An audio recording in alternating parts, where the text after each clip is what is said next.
그 비행기를 보내줍니다. 의료부터 한 사람 민항기를 타고 28시간에 걸쳐서 서독에 가게 됩니다. 서독에 가서 광부 간호사를 만나 격려하는 모습을 사진으로 볼 수가 있고요. 경제개발하기 위해서는 사회시설을 확충을 하고, 둘째, 공산주의를 물리치기 위해서 일본하고 손을 잡으십시오라고 두 가지 조언을 합니다. 첫째와 관련해서는 경부고속도로 포항제철 건립과 관계되고, 두 번째는 1965년도 한일 국교 정상화로 이제 구체화가 되는데요. 우리나라가 1965년 한일 국교 정상화하는데 반대 데모도 심하게 하고 국민들 저항도 심했습니다. 그러나 이 한일 국교 정상화를 하면서 일본으로부터 무상 3억, 유상 2억, 상업 차관 3억, 8억 달러를 일본으로부터 받아옵니다. 그것이 경제개발하는 재원으로 이용을 됨으로써 우리나라는 경제발전을 할 수 있었고요.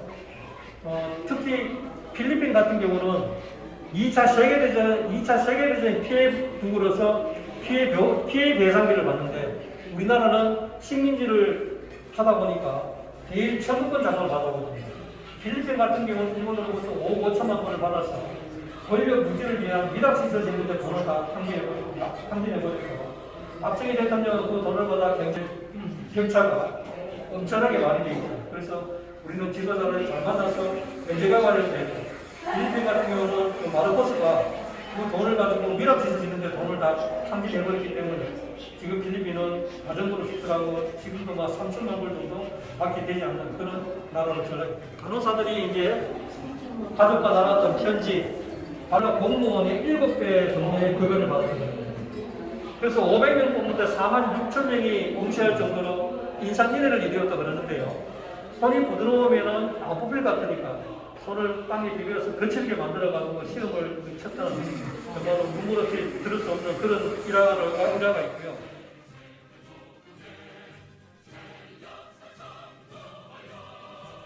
(77년도에) 이 조성된 이 중화공업원에 대해서 배급을 달성하게 되는 거죠. 특히 79년도에는 이 기반을 기준으로 해서 다시 보도하고 정비화하고 확대시킬 계획을 하고 있었습니다만 79년도에 돌아가면서 그것이 구체화되지 못했다는 안타까움이 있습니다. 만약에 79년도 더 살아계셔가지고 중화 기반 위에 보도가 되고 정비가 되고 확대가 됐으면 우리나라는 더 잘 사는 나라가 되지 않았을까라는 생각이 듭니다. 70%가 농업에 종사하는 농업국가에서 국타를 종단하는 고속도로가 웬 말이냐. 그 돈 있으면 물가 안정시키고 그때 교실난도 좀 심했다 그럽니다. 교실 짓고 이렇게 하지 무엇을 경부고속도로 만드느냐. 그러나 대통령은 1964년도 서독에 가서 히틀러가 전쟁을 위해서 만들어 놓은 아우토반 그 길을 달려보면서 이제 구상을 많이 하고 오신 거죠.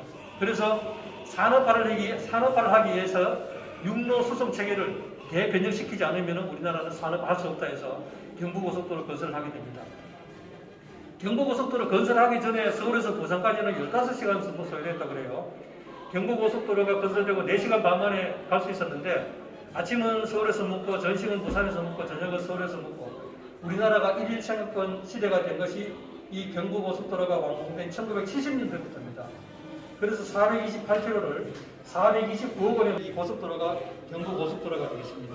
이 경부고속도로 관련해서 이 대통령께서 직접 스케치를 하시면서 문제가 있으면은 인터체인지를 이런 식으로 만들고, 고속도로로 인해서 두 마을이 단절됐을 때는 이렇게 다리를 만들어서 이렇게 건설하게 되면 두 마을이 소통된다. 이렇게 해서 스케치를 해서 이렇게 소통을 하면서 왜 태어났는지를 규명하는데, 역사로 차명을 띄고 이 땅에 태어났다는 것. 393사입니다만은 정말로 읽어보시게 되면 버릴 게 하나가 없는 문화 공익극장도 만들고, 태권도를 국기로 제정하고, 그 다음에 올림픽을 위한 준비단도 결성해서 추진했다는 것을 보시면은, 와, 그때 88 올림픽을 누가 만든 걸로 알고 있는데 벌써 그것은 박정희 대통령께서 준비단 결성해서 준비를 하고 있었습니다. 월남전쟁이 되겠습니다. 월남전쟁은 64년도부터 73년까지 8년 8개월 동안 31만 5천 명의 군인이 파견되고요. 민간 기업선들도 많이 진출합니다. 여기서 돈을 많이 벌어와서 우리나라 경제개발하는 또 재원으로 활용이 되고, 또 민간 기업이 진출했던 여기서 쌓았던 기술이나 이 경험이 나중에 74년도에 중동 진출할 때 굉장히 큰 역할을 하게 되거든요. 이분들이 받았던 이 군인들이 받았던 급여라든가 벌어온 이 돈이 우리나라 경제에 관한 현 재원으로 활용이 되고 그때만 하더라도 우리나라는 통조림도 만들 기술도 없었습니다. 미군이 먹는 시리에이션을 먹었는데 시리에이션은 우리나라 이 체질에 맞지 않은 거죠. 네, 그 시절이었고요. 대통령께서는 베트남이 파양되는 것을 74년도에 보시면서 일기를 남기셨는데 이걸 보시면서 사주국방에 대해서 더 많은 역점을 두고 국방 방위산업에 역점을 두고 일본으로부터 그 2차 세계대전 피해 이제 배상비를 받아서 5억 5천만 불을 권력 유지를 위한 유락시설 지금 다 쏟고있고 대통령은 3억 8억 불을 받아서 우리나라 경제개발하는 경부고속도로 건설, 포항제철 건설, 댐 건설, 또 이제 공고공고 만드는 데 이런 데 돈을 써서 경제개발하는 재원으로 활용했고 박정희 대통령이 장기 집권을 하기 위해서 마련한 초호국적인 비상법치다라고 얘기하신 겁니다. 대통령이 71년 4월 27일 날 제7대 대통령이 당선되고 1년 5개월이 지난 시점이거든요. 1년 5개월이 지난 1972년 10월 17일 날 이제 10월 6일을 선포하게 되는데 아니 10월 6일이 없었다 그러면 73년도 중화공업화 정책도 없었다. 중화공업화 정책이 없었으면 우리나라는 지금과 같은 산업국가가 될 수가 없었다. 중화공업화가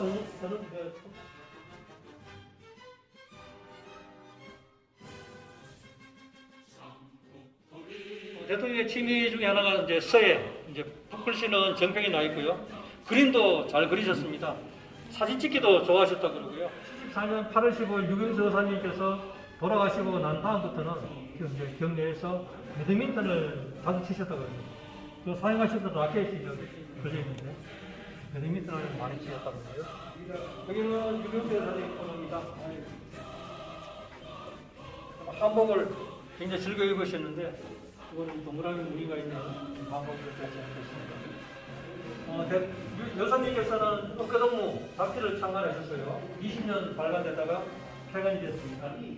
여기 있는 글씨가 보시게 되면은 74년 9월 5일로 되어 있죠. 국보 찌르자 그리고 하늘 보며 생각하고 푸른 내일의 꿈을 키우자. 이게 이제 그 9월 7일 날 부산 어린이회관 개관식이 있었어요. 부산 어린이회관 개관식 때 전달하기 위해서 미리 써놓은 글인데 돌아가시면서 유작으로 맡기는 것입니다. 예. 이거 이제 보시게 되면은 그때 당시에 이제 여권인데요. 그때는 우리나라 지금 전자 여권이 아니고 그때는 수기로서 썼는데 키 몸무게 이런 것도 이제 다 적혀 있어요. 여사님이 이거 비밀도 이제 키는 얼마고 몸무게는 얼마까지 다 써요. 165cm. 아유 정말. 그래서 여사님께서는 청와대에 들어가시면서 청와대 야당으로서 국민의 목소리를 대통령에게 전달하겠고, 그리고 공부하는 이제 연구인이 되겠고, 생활 수준은 중산층 정도로 하겠다고 이제 본인과 약속하고 들어가셨다고 그러고요. 이건 대통령의 유품 번호입니다. 대통령께서 사용하셨던 물품인데요. 혼자 그 집무실에 계실 때 덥더라도 에어컨을 켜지 않고 부채를 붙이면서 더위를 식히셨다고 그러고요. 돌아가시고 국군 서울지구병원에 가셨는데 그 검식 군의관이 정말로 이분이 대통령인지 몰랐다. 좀 안 아낀다고 해서 뭐 어떻게 되는 것도 아닌데 그렇게 어떻게 아끼면서 전락하셨는지 눈물을 지었다는 그런 이야기를 들었습니다. 대통령께서 사용하셨던 그런 물품들이고요. 드라마 보게 되면은 대통령 집무실 나오죠. 대통령 집무실 책상 뒤에 보게 되면은 공항에 무궁화 문양이 이렇게 찍혀 있는 그 대통령 그게 나오는데 실제적으로는 책상 뒤에 세계 전도가 걸려 있었고요. 그 세계 전도를 항상 보시면서 우리나라가 어떻게 하면 선진국처럼 잘 사는 나라를 만들까라는 생각을 항상 하셨던 것 같고, 오른쪽에 있는 저 그림은 생활운동의 발산지였던 청도 신도리 마을 주민들을 격려하고 있는 그런 모습의 사진이고요. 유비무왕 이렇게 행사를 갖고 있습니다. 돌아가신 1979년 10월 6일 있습니다.